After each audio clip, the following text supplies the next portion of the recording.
உங்கள் தந்தி ஒன் தொலைக்காட்சியில் கருடா தினமும் காலை 6 மணிக்கு காண தவறாதீர்கள். தமிழகத்தில் ஸ்கிரைப் டைபஸ் எனப்படும் பாக்டீரியா தொற்று அதிகரித்து வருவதாக பொது சுகாதாரத்துறை தெரிவித்துள்ளது.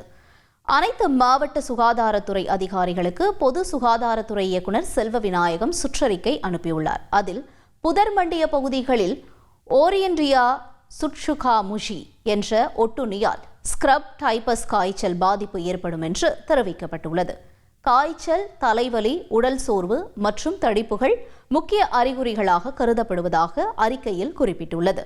தமிழகத்தில் கிழக்கு மற்றும் மேற்கு தொடர்ச்சி மலைப்பகுதிகளில் இத்தகைய பாதிப்பு அதிகரித்து காணப்படுவதாகவும், குறிப்பாக சென்னை, காஞ்சிபுரம், திருப்பத்தூர், திருவள்ளூர், செங்கல்பட்டு, ராணிப்பேட்டை, வேலூர் மாவட்டங்களில் அதிக அளவில் ஸ்கிரப் டைபஸ் பரவல் உள்ளதாகவும் சுகாதாரத்துறை கூறியுள்ளது. விவசாயிகள், வனப்பகுதிகளுக்கு அருகே வசிப்போர், மலையேற்றத்தில் ஈடுபடுவோர், கர்ப்பிணிகளுக்கு இந்த நோய் பாதிக்க அதிக வாய்ப்பு உள்ளதாக தெரிவித்துள்ளது.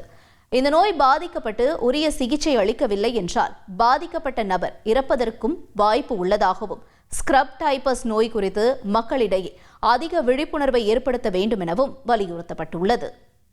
உங்கள் தந்தி ஒன் தொலைக்காட்சியில் கருடா தினமும் காலை 6 மணிக்கு காண தவறாதீர்கள்.